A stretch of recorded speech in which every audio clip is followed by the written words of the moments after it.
जनाब अबू तालिब की कफ़ालत में।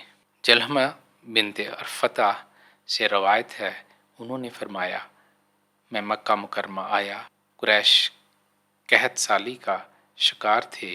इनमें से एक शख्स ने कहा, लात और उज़्ज़ा के पास चलो। किसी ने कहा, मनात के पास चलो। इनमें से एक हुसैन और शकील बुजुर्ग ने कहा, तुम में हज़रत इब्राहीम अलैहिस्सलाम की औलाद और हज़रत इस्माइल अलैहिस्सलाम की नस्ल के बकिया लोग हैं। लोगों ने कहा, गोया तुम्हारी मुराद जनाब अबू तालिब हैं। इसने कहा, हाँ। वो सारे उठ खड़े हुए, मैं भी इनके हमरा उठा। उन्होंने जनाब अबू तालिब के घर का दरवाज़ा खटखटाया। एक हुसैन व बाजमाल शख्स बाहर निकला। इसने आज़ार पहना हुआ था। सारे लोग इनके पास गए। उन्होंने कहा, जनाब अबू तालिब वादी कहत साली का शिकार हो गई है। अहलो अयाल भूखे मरने लगे हैं। आइए हमारे लिए अब्र रहमत की दुआ करें। जनाब अबू तालिब बाहर निकले।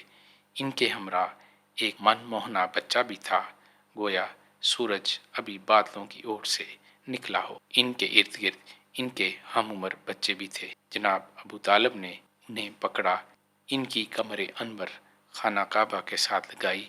इस बच्चे ने अपनी उंगली से आसमान की तरफ इशारा किया। आसमान पर बादल का एक टुकड़ा भी न था। इधर उधर से बादल आने लगे, वो एक जगह जमा हो गए और मूसलाधार बारिश होने लगी। वादी बह पड़ी और हर तरफ शादाबी लहलहाने लगी। इसी वाक़े के बारे में जनाब अबू तालिब ने जो शेर कहे हैं, उसका मफ़हूम कुछ ऐसे है। वो सफ़ेद चेहरे वाले हैं, इनके चेहरे अनवर के तुफ़ैल। बारिश तलब की जाती है। वो यतीमों की पनाहगाह और बेवाओं की इज़्ज़त के मुहाफ़िज़ हैं। बनु हाशिम के हलाक होने वाले अफराद आपकी पनाह हासिल करते हैं।